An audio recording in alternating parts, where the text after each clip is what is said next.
Supreme ಕೋರ್ಟ್ನ ತೀರ್ಪಿನ ಹಿನ್ನೆಲೆ ಆರ್ ನಗರದ ನಿವಾಸದ ಬಳಿ ದರ್ಶನ್ ಅವರ ಸಾಕಷ್ಟು ಸಂಖ್ಯೆಯ ಅಭಿಮಾನಿಗಳಿರ್ತಕ್ಕಂಥದ್ದು ಇಲ್ಲಿ ನೋಡ್ತಾ ಇರಬಹುದು. ಇದು ಅವರ ನಿವಾಸ, ಆರ್ ನಗರದ ನಿವಾಸದ ಮುಂಭಾಗದಲ್ಲಿ ಸಾಕಷ್ಟು ಸಂಖ್ಯೆಯ ಅಭಿಮಾನಿಗಳಿದ್ದಾರೆ. ಸಹಜವಾಗಿ ಅವರೆಲ್ಲರೂ ಕೂಡ ನಾಳೆ ಒಂದು ಡೆವಿಲ್ ಸಿನಿಮಾದ ಸಾಂಗ್ ರಿಲೀಸ್ಗೆ ಸಂಭ್ರಮಿಸೋಕೆ ರೆಡಿ ಆಗಿದ್ರು. ಬಟ್ ಒಂದು ರೀತಿಯ ಸಂಕಷ್ಟ ಎದುರಾಗಿದೆ. ಇದನ್ನು ಹೇಗೆ ತೆಗೆದುಕೊಳ್ತಾರೆ ಅನ್ನೋದನ್ನ ಮಾತಾಡ್ಸೋಣ. ಪ್ರತಿ ಬಾರಿ ಬರ್ತಾ ಇರ್ತೀರಿ, ಬಟ್ ಬಂದಂಥ ಸಂದರ್ಭದಲ್ಲಿ ಬೇರೆ ರೀತಿ ಇರುತ್ತೆ. ಅವ್ರನ್ನ ನೋಡ್ತೀವಿ, ಮಾತನಾಡಿಸ್ತೀವಿ ಅನ್ನೋದು. ಬಟ್ ಇವತ್ತು ಈ ಸನ್ನಿವೇಶನ ಅಭಿಮಾನಿ ಏನು ಗೊತ್ತಾ, ಹೇಳಿದ್ನೇ ಹೇಳ್ಬೇಕಷ್ಟೇ. ಬಟ್ ಅರೆ ತುಂಬ ನೋವಾಗಿದೆ. ಅವ್ರಿಲ್ಲ ಅಂತ ಅಂದ್ಬಿಟ್ಟು ಅನ್ಕೋಬೋದು ಮೂವಿ ಇದೋಗ್ಬಿಡುತ್ತೆ ಹಂಗೆ ಹಿಂಗೆ ಅಂತ ಅಂದ್ಬಿಟ್ಟು. ಅವ್ರಿಲ್ಲ ಅಂತ ಅಂದ್ರೂ ಅದು 100% ಬೆಳೆಸೋ ಕೆಪಾಸಿಟಿ ಅವ್ರ ಅಭಿಮಾನಿ ಕೈಲಿ ಐತೆ. ಅದು ಮಾಡೇ ಮಾಡ್ತಾರೆ, ಅದಷ್ಟೇ. ಎಸ್, ಈಗ ಸುಪ್ರೀಂ ಕೋರ್ಟ್ನ ತೀರ್ಪು ಬಂದಿದೆ. ಸೊ ನೀವು ಹೆಂಗೆ ನಿರೀಕ್ಷೆ ಮಾಡಿದ್ರಿ ಈ ರೀತಿ ಆಗುತ್ತೆ ಅಂತ ಅಂದ್ಕೊಂಡಿದ್ದೀರಾ? ಯಾರು ದೊಡ್ಡವರಲ್ಲ ಕಾನೂನಲ್ಲಿ, ಅದ್ರ ಬಗ್ಗೆ ನಾವು ಯಾರು ದೊಡ್ಡವರಲ್ಲ. ಬಟ್ ಏನಾಗುತ್ತೋ ಅದು ಕಾನೂನಲ್ಲಿ ಇರೋದು. ಬಟ್ ಅವ್ರ ಅಭಿಮಾನಿಯಾಗಿ ಹೇಳ್ತೀವಿ, ನಾವಂತೂ ನಮ್ಮ ಡಿ-ಬಾಸ್ನ ಬಿಟ್ಕೊಡಲ್ಲ. ಏನಾಗಲಿ ಅಂತ ಕಷ್ಟ ಬರಲಿ, ಅವ್ರು ಯಾರೇ ಎಷ್ಟೇ ಕೆಟ್ಟದಾಗಿ ಹೇಳ್ಕೊಳ್ಳಿ, ಏನೇ ಮಾಡ್ಕೊಳ್ಳಿ, ಇವತ್ತು ಅವ್ರು ಚೆನ್ನಾಗಿರಲಿ, ನಾವಂತೂ ಬಿಟ್ಕೊಡಲ್ಲ. ನಮ್ಮ ಜೀವ ಇರೋರ್ಗೂ ಬಿಟ್ಕೊಡಲ್ಲ, ಅಷ್ಟೇ. ಎಸ್, ಈಗ ಅಂದರೆ ನೀವು ಕೊನೆದಾಗಿ ಯಾವಾಗ ಮಾತನಾಡಿಸಿದ್ರಿ, ಭೇಟಿ ಮಾಡಿದ್ರಿ? ರಿಲೀಸ್ ಆದಾಗಿಂದನೂ ಅಷ್ಟೇ ನಾವು ಬಂದು ಭೇಟಿ ಮಾಡಿಲ್ಲ, ಮತ್ತೆ ಮಾತಾಡ್ಸೋಕ್ಕೂ ಬಂದಿಲ್ಲ. ನಾವೆಲ್ಲ ಒಟ್ಟಿಗೆ ಎಲ್ಲ ಒಂದು ಕಡೆ ಇದ್ದೋ. ಈ ವಿಷಯ ಕೇಳಿದ ತಕ್ಷಣ ಬರಲೇಬೇಕು ಅಂತ ಅನ್ಸ್ಬಿಟ್ಟು ಎಲ್ಲ ಬಂದಿರೋದು. ಇವಾಗ ನೋಡಿ, ಎಲ್ಲ ಅಭಿಮಾನಿಗಳು ಹೆಂಗೆ ಸೇರಿದ್ದಾರೆ, ನಾವು ಅದ್ರಲ್ಲಿ ಹಂಗೆ ಸೇರಿದ್ವಿ. ಆ ನೋವಿಂದನೇ ಸೇರಿರೋದು. ಎಲ್ಲಿಂದ ಬಂದಿರೋಂಥದ್ದು? ನಿಮಗೆ ದರ್ಶನ್ ಅವ್ರಿಗೆ ಎಷ್ಟಿಷ್ಟ? ಯಾವಾಗಿಂದ ಅಭಿಮಾನಿ ಅನ್ನೋದು? ಸರ್, ಇವತ್ತು ನಾವು ಏನೇ ಒಂದು ನಾವು ಇನ್ಸ್ಟಾ ಇನ್ಫ್ಲೂಯೆನ್ಸರ್ಸು, ನಾವು ಇವತ್ತು ಏನೇ ಒಂದು ಹೆಸರು ಮಾಡಿದ್ರು ಅವ್ರ ಹೆಸರು ಎತ್ಕೊಂಡೇ ನಾವು ಮಾಡಿರೋದು. ನಮಗೆ ಡಿ-ಬಾಸ್ ಅಭಿಮಾನಿಗಳಿಗೆ ಯಾರನ್ನೂ ತುಳಿದ ಅಭ್ಯಾಸ ಇಲ್ಲ, ಬೇಳ್ಸ ಅಭ್ಯಾಸ. ಇವತ್ತಿಗೂ ಅಷ್ಟೇ ಎಂಥವ್ರು ಅವ್ರ ಹೆಸರು ಹೇಳ್ಕೊಂಡು ಬೆಳೆದವ್ರು ಇರ್ತು.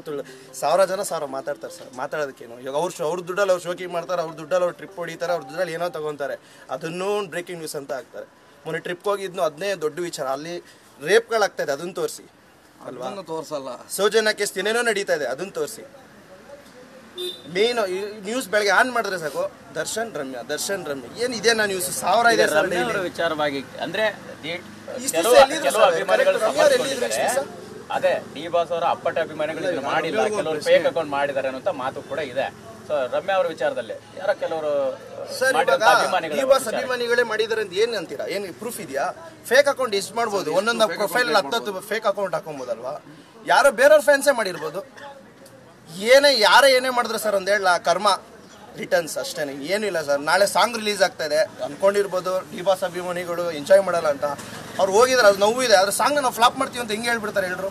ಅದನ್ನ ಹಿಟ್ ಮಾಡ್ತೀವಿ, ಸಾಂಗ್ನ ಹಿಟ್ ಮಾಡ್ತೀವಿ. ಡೆವಿಲ್ ಫಿಲಮು ಅವ್ರಿಗೆ ಬೇಲ್ ಆಗ್ಬೋದು, ಆಗದೆ ಇರ್ಬೋದು. ಆ ಡೆವಿಲ್ ಫಿಲಮು 100 ಪಟ್ಟು ನಾವು ಕಾಸು ಮಾಡ್ಕೊಡೋದು ನಮಗೆ, ನಮ್ಮ ಬಾಸ್ನ ಬೆಳೆಸೋದು ನಮ್ಗೆ ಗೊತ್ತು.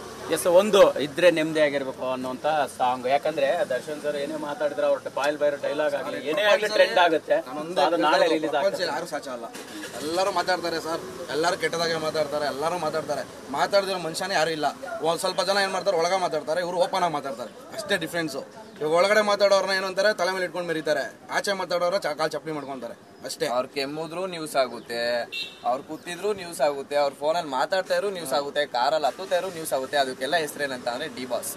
ಎಸ್, ಇದಿಷ್ಟು ದರ್ಶನ್ ಅವರ ಅಪ್ಪಟ ಅಭಿಮಾನಿಗಳ ಮಾತಾಗಿರ್ತಕ್ಕಂಥದ್ದು. ಸಾಕಷ್ಟು ಸಂಖ್ಯೆಯಲ್ಲಿ ಇಲ್ಲಿ ಅಭಿಮಾನಿಗಳಿರ್ತಕ್ಕಂಥದ್ದು. ಒಂದ್ ವೇಳೆ ಇಲ್ಲಿ ಬಂದು ಹೋಗುವಂತಹ ಸಾಧ್ಯತೆಗಳು ಕೂಡ ಇರಬಹುದು ಅನ್ನುವಂತಹ ನಿರೀಕ್ಷೆಯಲ್ಲಿದ್ದಂತಹ ಅಭಿಮಾನಿಗಳ ಮಾತಾಗಿರ್ತಕ್ಕಂಥದ್ದು. ಕ್ಯಾಮರಾ ಪರ್ಸನ್ ಬಾಲಾಜಿ ಜೊತೆ ಮಾಲ್ತೇಶ್ ಜಕೀನ್, TV9 ಬೆಂಗಳೂರು.